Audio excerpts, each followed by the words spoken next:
Good afternoon. Welcome to another segment of the Jermaine Brown Sports Talk Show. Today is Friday, June the 20th, 2014.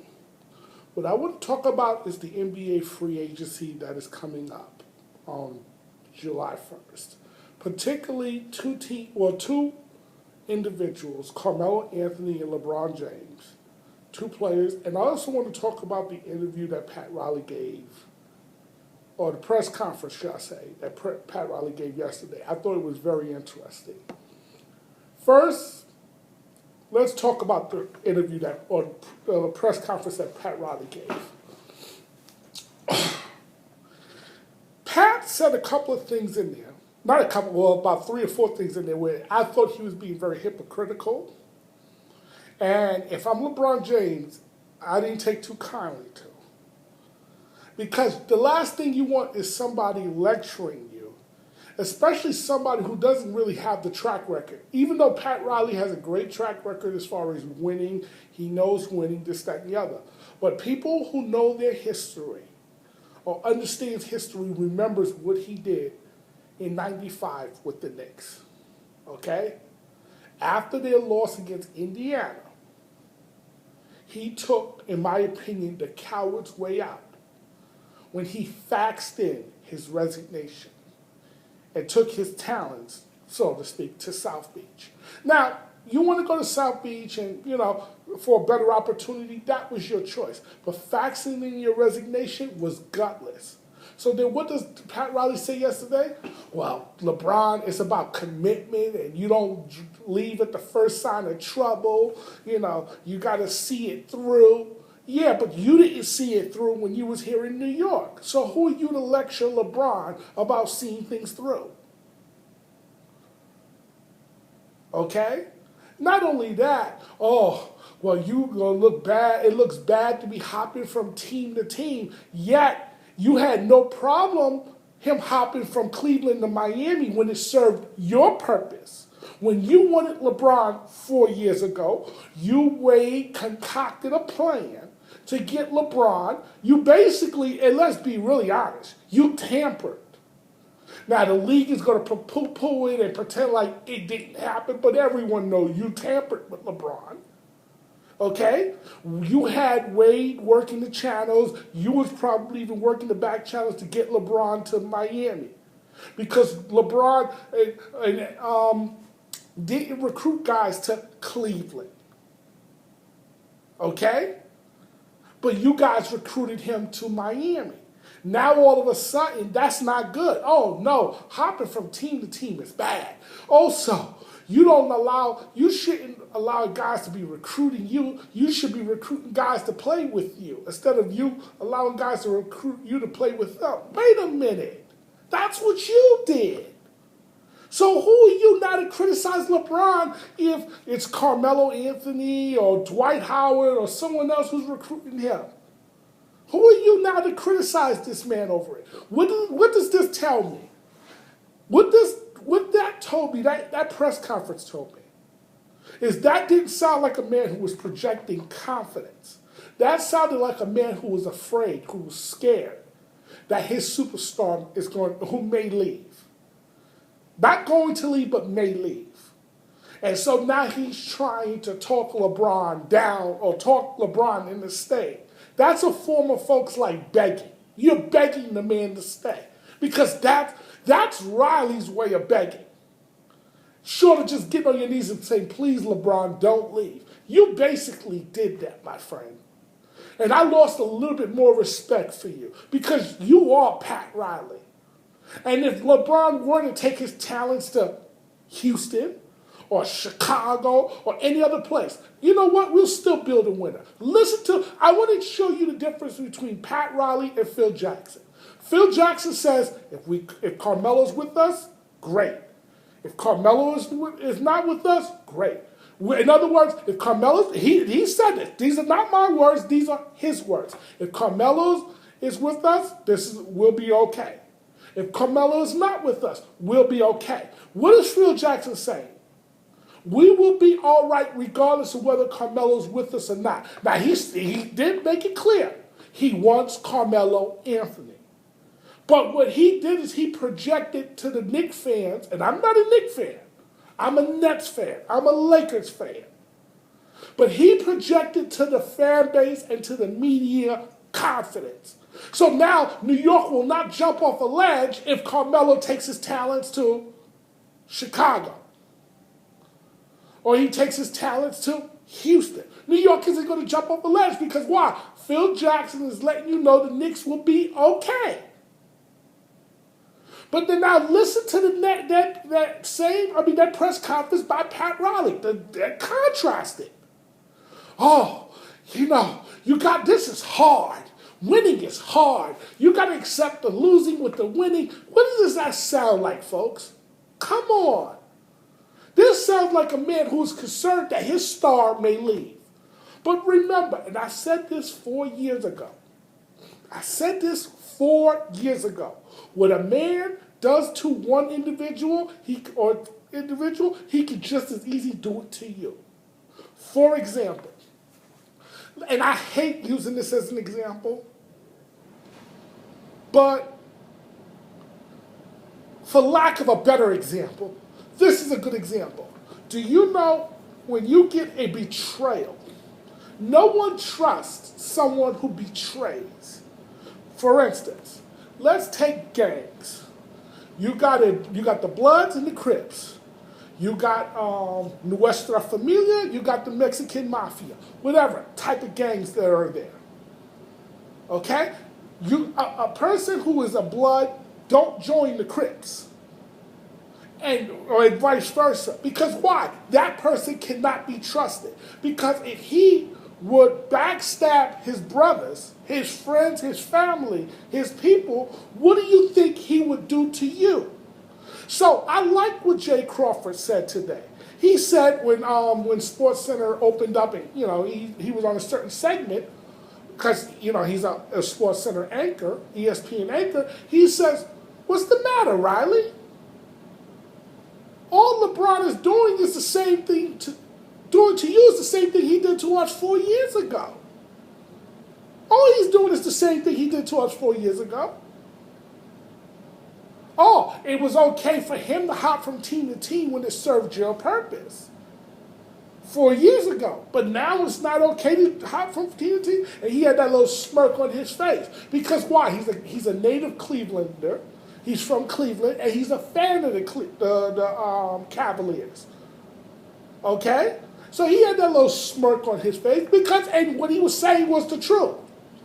The man's only doing to you what he did to us 4 years ago. So remember that. And I said then, you're renting LeBron. LeBron doesn't have loyalty to a team.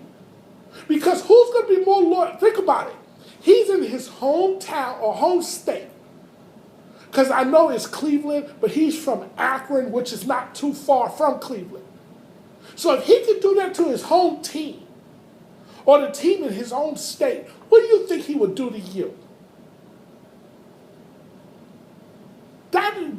The way he left showed the biggest disloyalty, because it wasn't the fact that he left, it was the way he did it.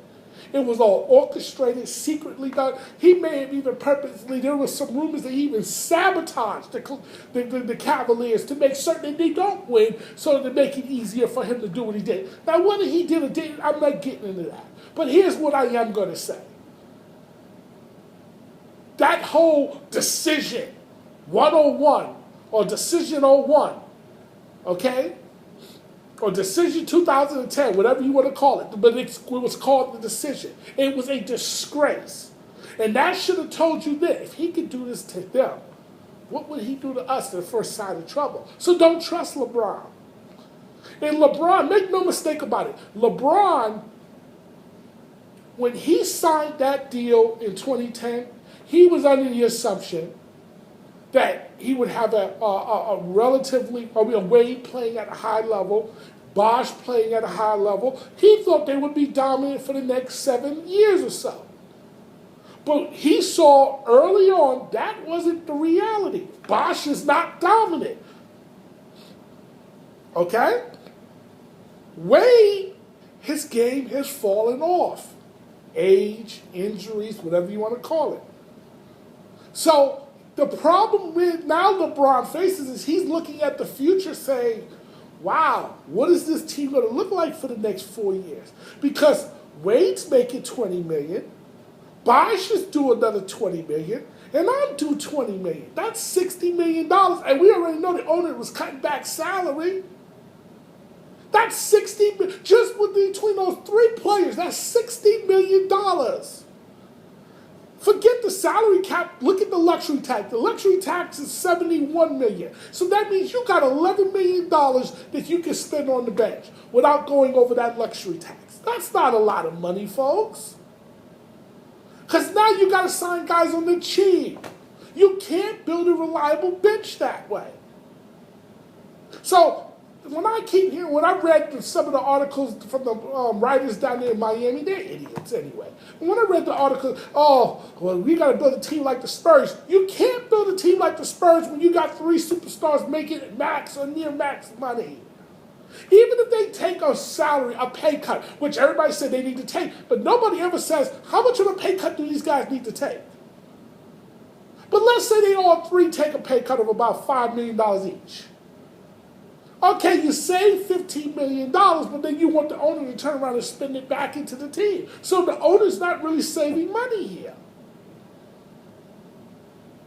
And that still doesn't guarantee you a good bench. This is why Phil said what he said. It wasn't what Carmelo wanted to hear, but it needed to have been said. We cannot have guys making max money, multiple guys making max money, and build a really good team. You can't do it. Folks, let me explain to you something. Why the Spurs stay on top year after year. Their highest paid player is Tony Parker at $12 million. Tim Duncan is making 10, Ginobili's making 7. That's $27 million. 12, 10, that's 22, and 7. That's almost $30 million between them three. $30 million. So now, wait a minute. If the cap is 71, well, wow. We could spend another, $40 million? On the bench. What do you think? That's how you build a bench. That's how you build a bench. You got $30 to $40 million you can spend. You can build a good bench in the NBA. But you can't do it on $10 million, $11 million, $15 million. That's hard to build a reliable bench where you can go 10 deep. You cannot do that when you got guys multiple. See, here's the Heat's problem in a nutshell. And everybody keeps talking about Wade's contract. It's not Wade's contract that's most concerning because the Heat could just simply say, look, we'll stretch that out over 4 years. So let's say you got 2 more years at about, say, $40 million. But we can give you a 4-year, $40 million deal, which means it's $10 million per. It's not Wade's contract that bothers me. You want to know whose contract really bothers me? Chris Bosh. Chris Bosh is making max money. He's not a max player. And I like Chris Bosh. But Chris Bosh is basically a three-point shooting big man. A big man who shoots threes. That's all he does.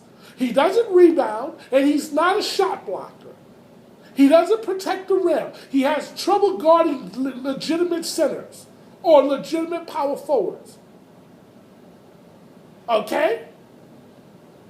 Oh, yeah, against the weak, the little sisters of the poor. Oh, Chris Bosh he'll thump his chest, looking like he's tough and all this, that, and the other, against the little sisters of the poor. But against a team like San Antonio, they take him to school every day of the week.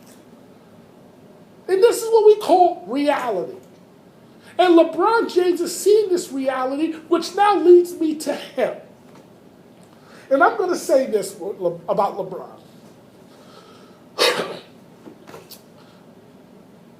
LeBron is most likely going to opt out of his contract come June 29th. Because I do trust what Brian Windhorst said. If Brian Windhorst says it, I take his word for it. Because why? He knows LeBron better than any writer in the NBA. Because he's followed LeBron really since what? Junior high? Somewhere in that neighborhood? And LeBron basically says, hey, he knows me better than my own mother when it comes to, especially when it comes to basketball. So you can best believe that if Brian Windhorst is reporting it, I'm going to tend to believe it. That being said, here's the thing I'm going to say. I don't think LeBron's going anywhere. This is why I didn't like Pat Riley's press conference. I felt it was unnecessary what Pat Riley did. Here's what you do when you want to install confidence, folks. Here's what you say. And I'm no PR guy. I mean, I didn't graduate with a public relations degree, and I don't work as a public relations firm, work for a public relations firm, or not. But even I understand you can say things without saying things. Even I understand that when it comes to this whole situation about LeBron staying or going, you have no control. The only person who can put a stop to that is LeBron James. And LeBron James not putting a stop to that puts the team in a bind.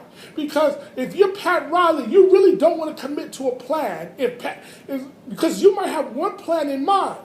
But if James is going to jump ship, if LeBron's going to jump ship, you don't want to execute said plan. You would rather just tear it down and restart if LeBron jumps ship. So really, you're really handcuffed until LeBron makes a decision. So when you come out there with that press conference, here's what you say. If you, Pat Riley, if you want to install confidence to your fan base, to the media, to your investors, to whoever else. Look, Miami's going to be fine regardless what decision LeBron makes. We're going to still be in good shape. We're going to still be championship contenders. We expect LeBron to be back. We anticipate him being back. But we can't answer whether he'll be back. Only LeBron can answer that. Now, if you would have said it that way, there would be no issues. There would have been no issues. Just say it that way. Am I upset that basically LeBron is basically allowing these rumors to float around? Let me put it this way. I'm disappointed because he can put a stop to these rumors, but it's his choice. However, as president of the Miami Heat, we're building a team. Okay, we are a team. We're building a team, and we do expect LeBron to be part of it. That's it. That's all Pat Riley had to say. Now, that will kind of install a little confidence. Okay, because everybody's anticipating that James is going to return anyway to the Heat. So why put any doubt in their minds? Even if you really don't know. You got to portray like you got things under control, even if you really don't. It's about perception. And perception matters. It really does, folks. It matters. And so you gave off a negative perception with now even the media's question. Well, is LeBron really going to stay? Wow, Pat Riley doesn't know. See, now that's what everybody's saying. Now all of a sudden, Houston then came into play. Where a day or so ago, well, no, they were focusing on Carmelo. Now they're looking at it saying, well, wow, if Pat Riley's talking like that.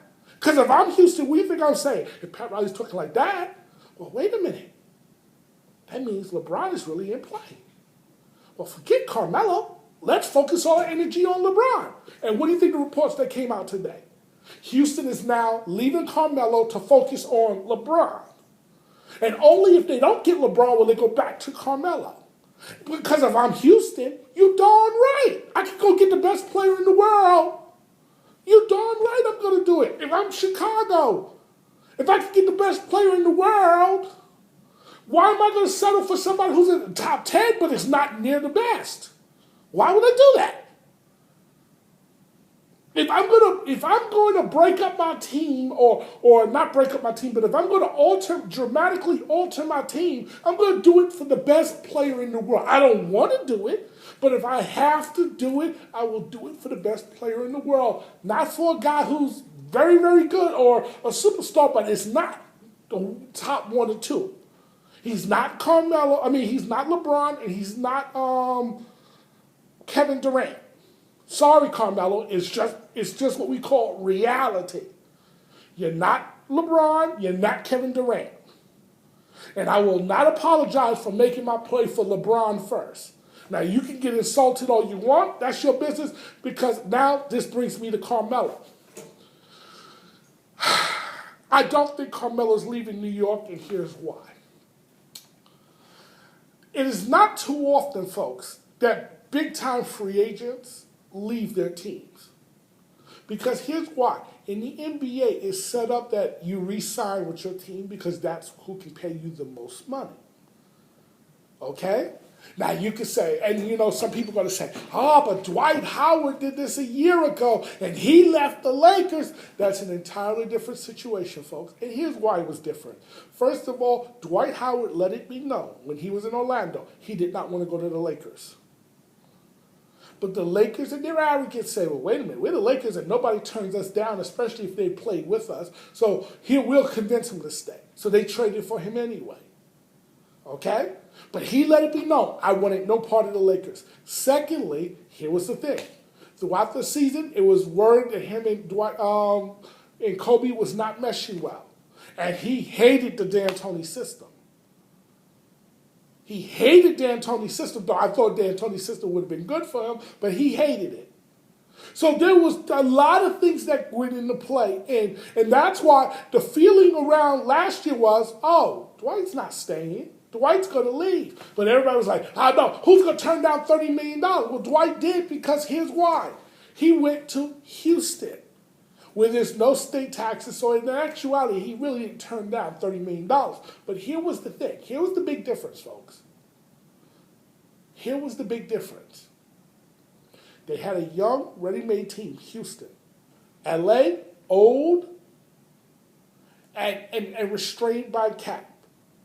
And see, here was where LA lost Dwight Howard, in my opinion. And these reports basically backed up my theory. Or my theories backing up what the report said. He went to the management, which is Jeannie and Jim Buss, and he told them, I want a new coach, and I don't want to play with Kobe Bryant. Or you're planning on re-signing, because the rumor was they was going to re-sign Kobe. Or you planning on re-signing Kobe? When they said yes, that basically closed the door on LA.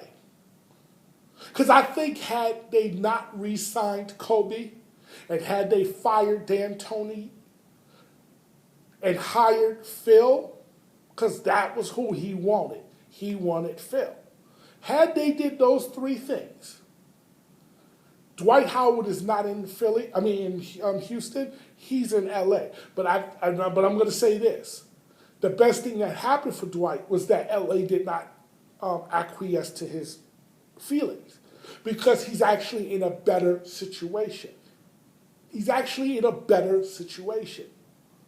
So now, LeBron and Carmelo, they're not going to LA. Okay? Now, LA got the money to sign one or the other, but they don't have the money to sign both. And I know that the rumor is out there that Carmelo and LeBron want to play together. And like I said, Pat Riley only fanned the flames of these rumors by what he said. Don't allow other players to recruit you to their teams. You should be recruiting guys to your teams. He should not have said that. Because all he did was he gave legitimacy to the Carmelo hooking up with LeBron rumors. He gave legitimacy to those rumors, folks. He should not have done that. But this is no longer about Pat Riley. This is about Carmelo Anthony. So, Dwight Howard, that one was easy because he let it be known from the beginning he wanted no part of LA, but LA traded for him anyway. Carmelo is home here in New York. He was born here. He wasn't raised here. So I don't like that, he's from New York. He's really from Baltimore. But he was born here in New York. Now, Lala, his wife, and this is very, very important because there's an old saying, a happy wife makes a happy home. If the wife isn't happy, even the dogs don't want to be near you, don't want to be around. The goldfish stop swimming, as my cousin would say. Okay? Lala Loves it here because why? She's home. She's from New York. And don't think that doesn't play a part in this decision. It plays a big part in this decision because it was Lala who forced the trade for Carmelo to go from Denver to New York. She wanted out of Denver. Now, I'm not saying that she won't take Chicago as an option, but she's home. She's getting everything she wants here. And so that plays a big part in it. So that's reason number one, I don't think Carmelo leaves New York. Reason number two, when Carmelo said back in February that he would take a pay cut to stay with the Knicks, you don't talk like that if you are planning your exit. You don't talk like that, my friend, if you're planning your exit. Reason number three, I say Carmelo stays with the Knicks. After the season ended, Phil Jackson and Carmelo Anthony had about 2 to 3 meetings already, at least that I am aware of, or the media is also aware of. There might have even been some secret meetings we're not privy to, but there was at least 3 recorded meetings. Okay? Why are you meeting with the old girlfriend when you're planning on breaking up? If you're planning on leaving, you don't meet with the old girlfriend.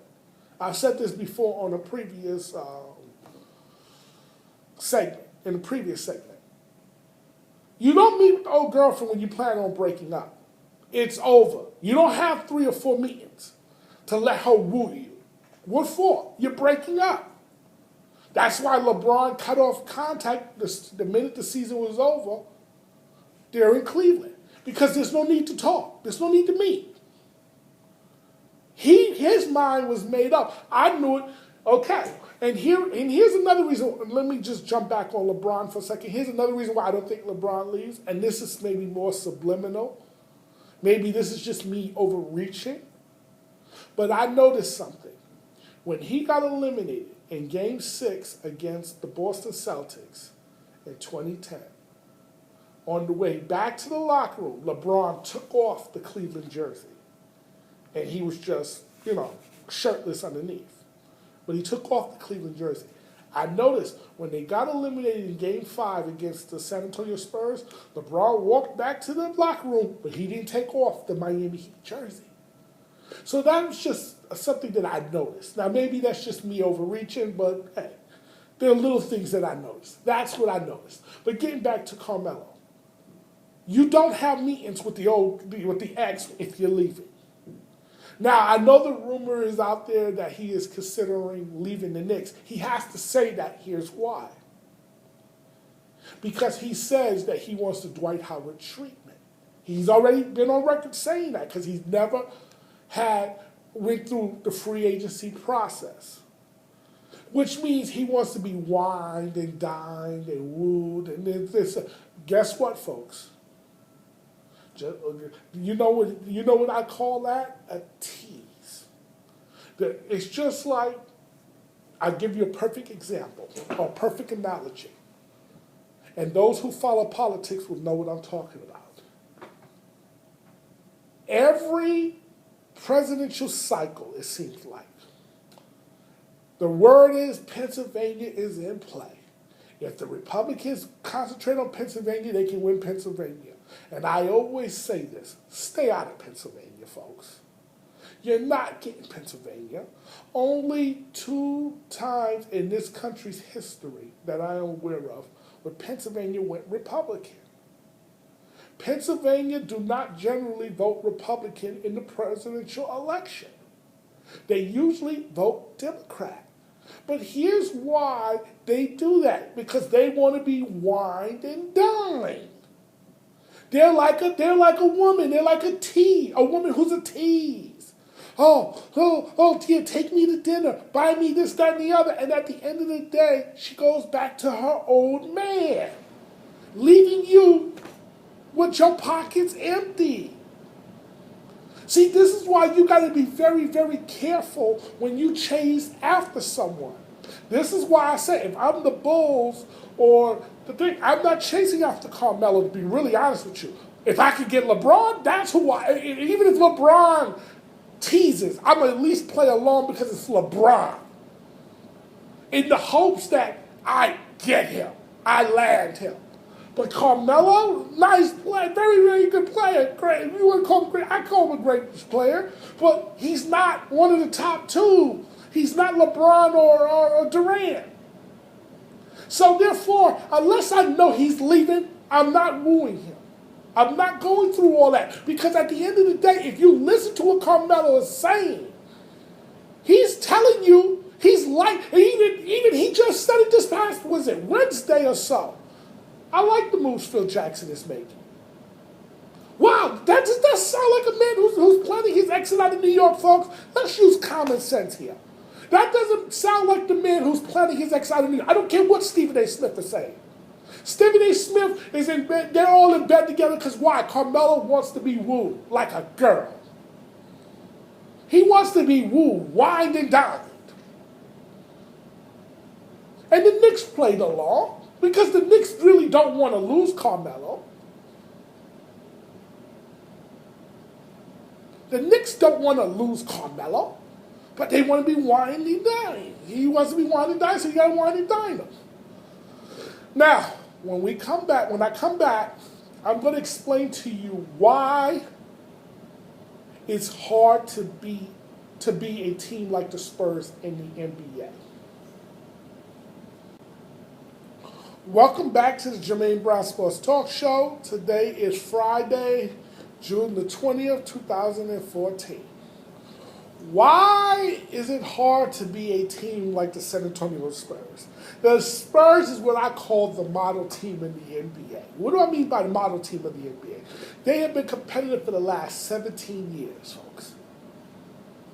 Do you realize that? 17 years. That almost spans 2 decades.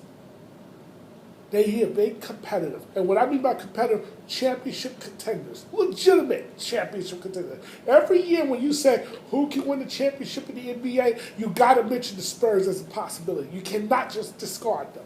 And I'm going to explain to you why.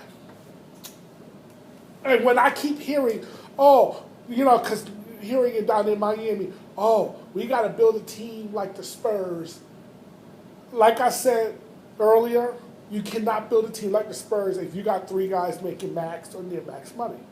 You look at Tim Duncan, again, $10 million, Parker, 12, Ginobili, 7. So when you have that, you can build a deep bench. Now, I'm going to tell you a team, besides the Miami Heat, who's in some trouble. And they're going to rule the day they gave this man a new contract. And that's the LA Lakers. The Lakers screwed up big time, because I'm going to explain to you why. They just re-signed during this past season. They just re-signed Kobe Bryant. Kobe Bryant is going to be making $23 million this year, and they're scheduled to make $26 million next year. For a player who is diminished skill set, who is clearly past his prime. Now, imagine if, I want to throw this at you, folks. If they did not give Kobe Bryant that new deal, they would have had the cap space and the maneuverability to get both Carmelo and LeBron. They would have been in play. Easily in play. If I was Pat Riley, I would really be concerned if the Lakers didn't screw up, which really pisses me off as a Laker fan. Not that I want Carmelo and LeBron to play together, because I think that would be bad. But what you do, when you see the NBA, you pay a price when you got a bad contract on your books. You pay a heavy price. You want to know why San Antonio can stay competitive for so long? Because they don't have guys who have bad contracts in their books. They don't have, look on their payroll. Tell me somebody on there whose contract you would say is, oh my God, he's not worth that money. Show me one. They have always been like that. They operate within the constraints of their budget. They're a small market team, and they operate as such. But they got the smartest minds running that organization. That's why they're the Spurs. Then you look at another small market team like the Heat, who spent $30 million or $20 to $30 million more to basically get run off the floor. Or, excuse me, a 28% increase that they pay in a higher payroll than than San Antonio to get run off the floor. That's not wise, folks. So, Miami got a bad contract at Chris Bosh. You want to know why the Knicks have been bad for years, folks? Bad contract. What bad contract did they have here? Look at Star. Everyone want to talk about Carmelo Anthony. Carmelo Anthony is not the problem in New York. The problem is Stoudemire's bad contract.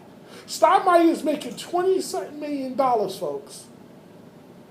Over $20 million Stoudemire is making. And Stoudemire is a player of diminished status. His knees is iffy. They're brittle.